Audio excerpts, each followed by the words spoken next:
On va voir aujourd'hui, au travers de cette vidéo, la priorité de l'État. Il y a cette dame qui se fait arrêter par la police. Elle va prendre une amende, sachant qu'à 20 mètres à côté d'elle, il y a des dealers. Et la police, elle est là à s'occuper de cette nana parce qu'il y a un carton devant sa porte et c'est illégal. D'accord, d'avoir des cartons sur la voie publique. On écoute ça. Et donc là, on est en train d'être verbalisé, voilà, là, par ces policiers, là, qui vont donc nous mettre une amende parce qu'on a une palette, un carton reçu ce matin et un petit carton qu'on allait jeter. Voilà, donc là, on va prendre 135 balles d'amende, alors qu'il y a des dealers au bout de la rue, et ça, personne s'en occupe. Que nous... Pardon, monsieur? Ouais, je mélange tout, ouais. Donc le monsieur, il va me mettre 135 balles d'amende, là, voilà, parce que j'ai... Bah oui, elle mélange tout, cette dame. Parce que le dealer, lui, il paye pas de cotisation. Donc ça sert à rien de le défoncer. Alors que elle, c'est une Nicolas. Et les Nicolas, ils doivent payer. Voilà, c'est comme ça. J'ai un petit carton et un carton à côté. Et après, on s'étonne qu'il n'y ait plus de commerçants dans les centres-villes. Oui, mais il n'y a pas de problème, monsieur. Moi, je ne vous filme pas. Vous voyez la différence entre vous et moi, c'est que moi, je ne vous filme pas. Vous, non, je n'ai filmé que vos pieds, monsieur. Sauf si vous êtes le seul à avoir ces chaussures-là, on ne vous reconnaîtra pas. J'ai fait extrêmement attention, rassurez-vous. Voilà, donc le monsieur, il me filme parce que je suis une dangereuse délinquante, parce que j'ai une palette. Il n'y a pas de problème. Vous pouvez tout retenir contre moi, parce que ça sera public. Je vais le mettre sur un Oui, vous êtes une dangereuse délinquante parce que vous ne payez pas assez, d'accord? public. Je vais le mettre sur Instagram. Voilà, donc il y a une palette, un carton, 135 € d'amende. Et c'est comme ça qu'on soutient le commerce en ce moment en centre-ville. Bravo. Moi, je dis, franchement, ce pays fait vraiment tout pour qu'on continue à faire du commerce dans les centres-villes. Voilà, merci monsieur, 135 €, je suis ravie. J'espère que vous dormez bien la nuit, que vous, ça va, votre job, vous avez vos salaires, ils sont payés avec nos impôts, c'est formidable. Allez, franchement, faut vraiment avoir envie de bosser dans ce pays, moi je vous le dis. Et du coup, c'était à Paris. Là, on va parler de laxisme judiciaire. C'est une vidéo dédiée au laxisme. Je sais plus c'est quel épisode, ce sera écrit dans le titre. Marseille, pour faire face à l'explosion de la consommation de stupéfiants dans le centre de Marseille, la mairie débloque 60 000 € pour intensifier le ramassage des seringues. Parce que oui, si on ramasse les seringues par terre, il n'y aura plus de délinquance. Hein, pareil, si on ramasse, je sais pas, les pommes, bah il y aura plus de chiens dans les rues. Mais c'est parfaitement logique. Hein, vous comprenez rien en fait, bande de débiles. Là où la consommation de stupéfiants enfle en centre-ville, les seringues s'accumulent sur les trottoirs. Face à ce problème sanitaire, la ville de Marseille va débloquer d'ici mars 60 000 € payés par Nicolas pour intensifier leur ramassage entre Belzins et la gare Saint-Charles.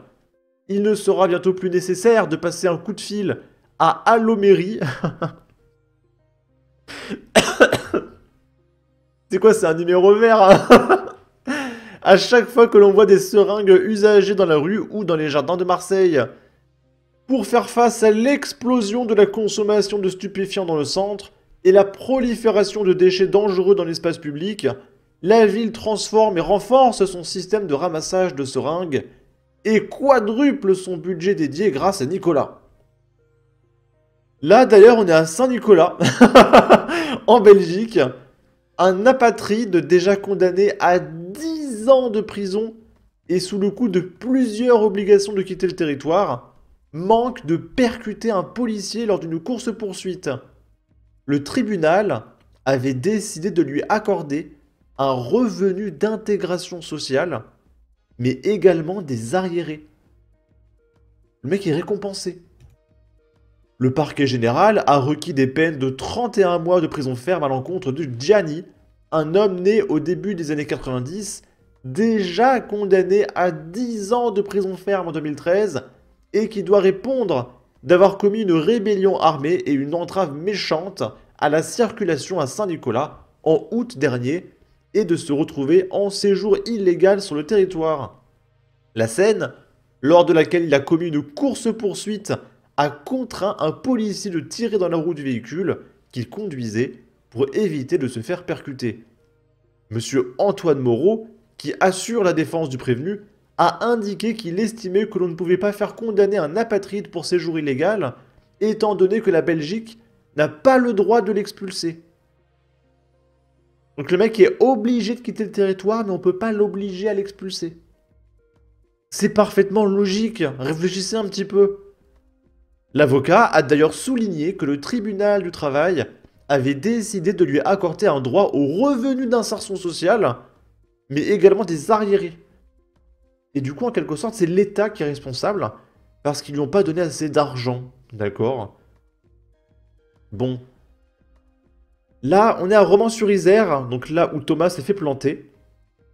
La vidéo date un petit peu, c'était le 21 février. Il y avait un mec qui s'était pointé dans un lycée avec genre une machette. Et il s'était embrouillé avec des mecs et il y a une classe qui filmait. Parce qu'il y avait une altercation, donc il y avait un mec avec une barre de fer qui disait viens, viens, viens, puis l'autre met un coup de pression et tout. Et on a enfin le délibéré du tribunal. Romans-sur-Isère. Un homme armé d'une machette s'introduit dans un lycée et menace des élèves. Mise à jour. Malgré ses 22 condamnations. Donc le mec, c'est la 23e fois qu'il est condamné. Et son non-respect d'un précédent contrôle, le tribunal le laisse libre sous contrôle judiciaire. Parce qu'en France, on n'est pas jugé sur ce qui aurait pu mal se passer. On est jugé sur les conséquences. Donc là, les conséquences, c'est que personne n'a été blessé. Il y a juste eu une altercation entre un mec avec des machettes et des barres de fer, mais personne n'est mort. Donc, rien. Et c'est pour ça qu'il y a des mecs, quand ils donnent des coups de couteau, que le gars il a une urgence absolue, qu'il va mourir, etc. Si on arrive à le sauver, le mec n'est pas mort. Donc c'est pas grave. Alors les mecs sont relâchés. Par contre, c'est là le mec qui meurt de ses blessures, là, ah non. Là c'est plus grave. Alors que c'est la même chose, hein. On est jugé sur les conséquences en France. Ça n'a aucun sens. Et on termine avec ça. Je suis calme 360 jours par an. Ah, le péage de Roussillon dans le 38. Brahim Angour, qui était en cavale, insulte de manière obscène et donne des coups de ceinture à une inconnue. Il purgera sa 32e condamnation. Bien sûr. Et puis on se retrouve dans 2 semaines pour sa 33e condamnation. D'accord? Le 19 février, à la gare de péage de Roussillon, une jeune dame avait été insultée et frappée par un inconnu alors qu'elle attendait son train. Identifié, le monsieur était un évadé depuis le 28 janvier et a été interpellé cette semaine et condamné vendredi 14 mars à 2 ans de prison. C'est elle qui m'a insulté la première, alors que je ne l'avais jamais vue de ma vie. Elle s'est jetée sur moi comme une tigresse, ses ongles plantés dans la peau. J'ai répondu, je n'aurais pas dû. Aussi imprévisible qu'impulsif, Brahim, 37 ans, et originaire de Romans-sur-Isère, décidément, estime que toute cette histoire a été gonflée et qu'il n'a fait que se défendre. Romans-sur-Isère, c'est une commune. C'est petit, une commune. Pourtant, les mecs, toutes les semaines, ils sont dans les faits divers. C'est assez impressionnant. Et il se passe rien, hein. Souvenez-vous, ils ont été invités à l'Élysée et tout, ça se passe très bien à Romans-sur-Isère. Une scène glaçante. Son ami, qui était avec la victime en visio, l'a entendu hurler de douleur, précise Lucie Régnier, substitute du procureur de la République. Le lendemain, la jeune dame déposait plainte. 1 mois après, elle reste terrifiée par cette agression purement gratuite, ajoute son conseiller. Les gendarmes parvenaient au fil de différentes investigations à identifier l'agresseur, un détenu qui, depuis le 28 janvier, était recherché car il n'avait pas réintégré sa cellule de Bourg-en-Bresse, où il purgeait sa 31e condamnation. Donc comprenez bien. Le mec n'a pas réintégré sa cellule. C'est ça l'évasion. Donc ça veut dire que le mec était en semi-liberté, il se baladait et tout. Et un jour, il a décidé de ne pas rentrer.